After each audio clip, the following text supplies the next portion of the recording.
বিজেপিত যোগদান কাৰ্যসূচী কেইবাগৰাকীও কংগ্ৰেছে ইতিমধ্যে বিজেপিত আনুষ্ঠানিকভাৱে যোগদান কৰিছে, গেৰুৱা বসন পিন্ধিছে। তাৰ মাজতে আপোনালোকক খবৰ জনাই গৈছোঁ, যিহেতু দল ত্যাগৰ ধুমুহাত বিধ্বস্ত হৈছে অসম প্ৰদেশ কংগ্ৰেছ। এইবাৰ কংগ্ৰেছে বিজেপিলৈ আৰু দুজন নেতা APCCৰ সাধাৰণ সম্পাদক মানস বৰাই ইতিমধ্যে বিজেপিত আনুষ্ঠানিকভাৱে যোগদান কৰিছে। কেইবাগৰাকীও নেতাই আনুষ্ঠানিকভাৱে কংগ্ৰেছ ত্যাগ কৰি ভাৰতীয় জনতা পাৰ্টীত যোগদান কৰিছে। এই মুহূৰ্তত আমি পোনে পোনে আপোনালোকক সেই কাৰ্যসূচীৰ মাজলৈ লৈ গৈছোঁ। বিজেপি নৰেন্দ্ৰ মোদীজী অমিত শ্বাহজী জেপি নাড্ডাজী হিমন্ত বিশ্ব শৰ্মা ডাঙৰীয়া কেপ্টেইন অভিমন্যুজী আৰু তেখেতক আমি সকলোৱে স্বাগত কৰিছোঁ। এটা হাত চাপৰি দিব লাগে। তেখেতে আজি আমাৰ মাজত উপস্থিত আছে আমাৰ নিৰ্বাচনী প্ৰভাৰী হিচাপে। आम पार्टी की ओर से, असम की ओर से हृदय से कैप्टन अभिमन्यु जी को स्वागत किया। दोनों हाथ से करताली ध्वनि से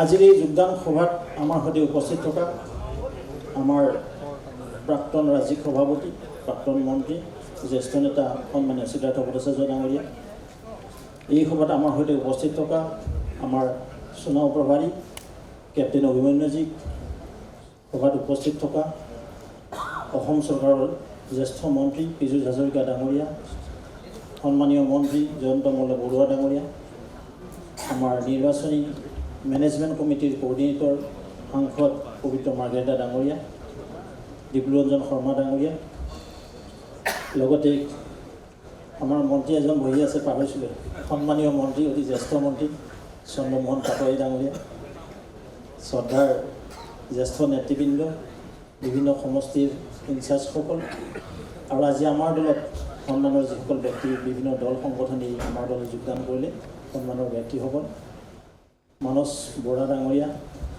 নামটো কেতিয়াবাৰ পৰা জানো চিনি পাওঁ ভালদৰে, অন্য এজন তেওঁৰ মা আছিলে ন, ৱাৰ্ড কাউন্সিলৰ, কংগ্ৰেছৰ কি দায়িত্ব আছিলে, জইন হৈ গ'লে এইটো। লগতে আমাৰ প্ৰাক্তন মন্ত্ৰী সোণাৰী সমষ্টিৰ কেইবাবছৰ বিধায়ক আছিলে, আপোনাৰ নামটো কি আছিলে? অনুপ বৰকটকী, প্ৰয়াত শৰৎ বৰকটকীৰ পুত্ৰ। তেখেতো আমাৰ দলত যোগদান কৰিলে। মই তেখেতসকলক স্মৰণি জনাইছোঁ। আৰু তেখেতসকলে যোগদানে মানে সেই বিশেষ এৰিয়াত, স্পেচিয়েলি ডেট পাৰ্টিকুলাৰ এৰিয়াত আমাৰ সংগঠন আৰু বৃদ্ধি হ'ব আৰু আমি সংগঠনক শক্তিশালী ৰূপত লৈ যাব পাৰোঁ, তাকে কামনা কৰিছোঁ।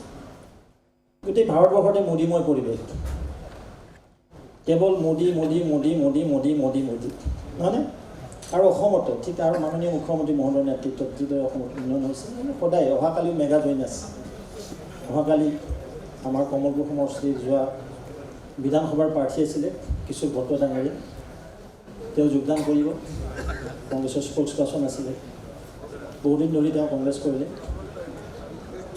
লগতে আমাৰ প্ৰাক্তন বিধায়ক অনন্ত কুমাৰ মালো, চাউথ অভয়াপুৰী, 2016 তেখেতে নিৰ্বাচিত হৈছিল AIDFৰ পৰা, তেখেতেও আমাৰ দলত যোগদান কৰিব।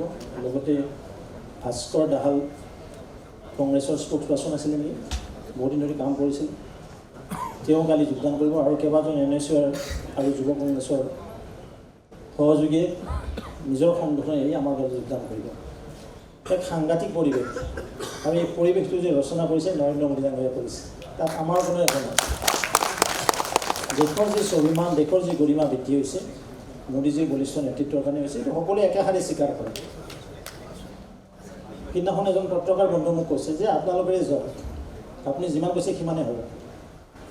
চাব সাক্ষাৎকাৰটো, মই নামটো নলওঁ তেখেতৰ, তেখেতে কৈছে, তেখেতে কোনোদিন আমাৰ পজিটিভ নিলেহে, কিন্তু তেখেতে সিদিনাখনে কৈছে যে আপোনালোকে 13 পাব। সাংঘাতিক পৰিৱেশ, তো আমি সকলো উৎসাহী হৈ আছোঁ, উৎসাহী হ'ব নালাগে। আমাৰ চিন্তা পিছত যিটো নিৰ্বাচন, আজি কিছু সময়ৰ পিছতে মাননীয় মুখ্যমন্ত্ৰী মহোদয় ইয়াত উপস্থিত থাকিব। আমাৰ যথেষ্ট কৰণীয় আছে। এইখন সভা আমি দীঘলীয়া নকৰোঁ। মই সকলোকে শুভেচ্ছা জনাইছোঁ, সকলোকে নমস্কাৰ জনাইছোঁ। আৰু লগতে যিসকলে যোগদান কৰিলে নিশ্চিতভাৱে, কাৰণ তেওঁলোকে সংগঠন কৰি ভাল পায়, সমাজক ভাল পায়, সেইকাৰণে পলিটিকেল পাৰ্টিত আছিলে। ৰাজনৈতিক দল কোনো দল বেয়া নহয়, তাত থকা কৰ্ম পদ্ধতি, তাত থকা এজেণ্ডাই কিছুমানক আৰু নেতৃত্ব আটাইতকৈ বেছি হেৰি কৰে আটাই কথা নেতৃত্ব এই পৰিয়ালবাদত সকলোৱে থাকিব নিবিচাৰে মই পৰিয়ালবাদৰ পৰা ওলাই আহি কিনে ধন্যবাদ জনাইছোঁ সেইটো ইৰা মানে ক্লজ হৈ গ'ল সেই যুগৰ অৱসান ঘটিছে ভাৰতবৰ্ষৰ জনগণে বিদায় দিছে সেইটো আৰু সেইকাৰণে তেখেতসকল আহিছে তেখেতসকলৰ প্ৰতি আমাৰ উষ্ম আদৰ মই আকৌ কৈছোঁ যে আমি বেয়া নাপাওঁ দেই আমাৰ দল এয়াই আমি সকলোকে লৈ সমাহিত কৰি আমি দল পৰিচালনা কৰিব পাৰোঁ সুৰেশ বৰা ডাঙৰীয়া আমাৰ দল যোগদান কৰাৰ 3 মাহ হোৱা নাই তাৰ জ্বলন্ত জীৱন্ত উদাহৰণ তেখেতে লোকসভাত টিকট পাইছে নগাঁৱৰ নিচিনা লোকসভা যিটো লোকসভা আমি 4বাৰকৈ জিতিছিলোঁ গতিকে যোৱাবাৰ আমি 9,000 ভোটত হাৰিছিলোঁ কিন্তু এইবেলি সুন্দৰ পৰিৱেশ সুৰেশ বৰা ডাঙৰীয়া বিজয় 100% নিশ্চিত মই যদি মিছা কৈছোঁ মন্ত্ৰী ডাঙৰীয়া ইয়াত বহি আছে তেখেতে কালি যিমান যোগদান কৰাইছে যেটো বাতাবৰণ পৰিৱেশ মানে ৰচনা হৈছে নগাঁও সমষ্টিত সেইকাৰণে কৈছোঁ আৰু কৰিমগঞ্জ আমি জিতিম বাকী আৰু এঘৰখন আসনত কোনো প্ৰব্লেমেই নাই নিশ্চিতভাৱে আপোনালোকক একমোডেট কৰা হ'ব কাৰণ জ্যেষ্ঠক সন্মান কনিষ্ঠক মৰম এই নীতিৰে দল পৰিচালিত হয় আৰু এই নীতি খৰগত কৰি আপোনালোকক ভৱিষ্যতৰ দিনত একমোডেট কৰা হ'ব তাকে কামনা কৰি পুনৰ সকলোকে ধন্যবাদ জনাই মোৰ দৰকাৰ সামৰিছোঁ নমস্কাৰ বাইকটো তলত লৈ যাম ইয়াতে নালাগে হৈ গ'ল আমাৰ এই সভা আমি ৰাষ্ট্ৰীয় সংগীতৰ পিছতে সমাপ্ত কৰি পৰৱৰ্তী সভাত আমাৰ যিসকল 126 জন প্ৰভাৰীক আমি আমন্ত্ৰণ কৰিছিলোঁ তেওঁলোকে সভাগৃহত থাকিব মাননীয় মুখ্যমন্ত্ৰী মহোদয় আহি পাইছে গতিকে সকলো প্ৰভাৰীক 126 জন প্ৰভাৰীক আমি থাকিবলৈ অনুৰোধ জনাইছোঁ এতিয়া ৰাষ্ট্ৰীয় সংগীত পৰিৱেশনৰ কাৰণে সকলোকে অনুৰোধ জনাইছোঁ অফিচৰ পৰা পোনপটীয়া সম্প্ৰচাৰ দেখুৱাইছোঁ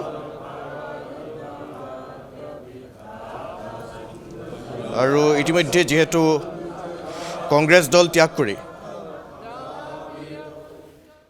বিজেপিত আনুষ্ঠানিকভাৱে যোগদান কৰিলে APCCৰ সাধাৰণ সম্পাদক মানস বৰাই তেওঁ হৈছে প্ৰাক্তন মন্ত্ৰী অকণ বৰাৰ পুত্ৰ সেই দৃশ্য দেখুৱাইছোঁ আন এগৰাকী নেতা হৈছে দল ত্যাগ কৰি তেওঁ ইতিমধ্যে বিজেপিত যোগদান কৰিছে সেয়া হৈছে শিৱসাগৰ জিলা কংগ্ৰেছৰ সভাপতি অনুজ বৰকটকী ইতিমধ্যে বিজেপিত আনুষ্ঠানিকভাৱে যোগদান কৰিলে অনুজ বৰকটকী হৈছে প্ৰাক্তন মন্ত্ৰী সোণাৰীৰ প্ৰাক্তন বিধায়ক শৰৎ বৰকটকীৰ পুত্ৰ প্ৰয়াত প্ৰাক্তন মন্ত্ৰী শৰৎ বৰকটকীৰ পুত্ৰ হৈছে অনুজ বৰকটকী আৰু ইতিমধ্যে আনুষ্ঠানিকভাৱে বিজেপিত যোগদান কৰিছে আৰু বিভিন্ন ক্ষেত্ৰৰ বিভিন্ন ব্যক্তিয়ে আজিৰ দিনটোত গেৰুৱা বসন পিন্ধিছে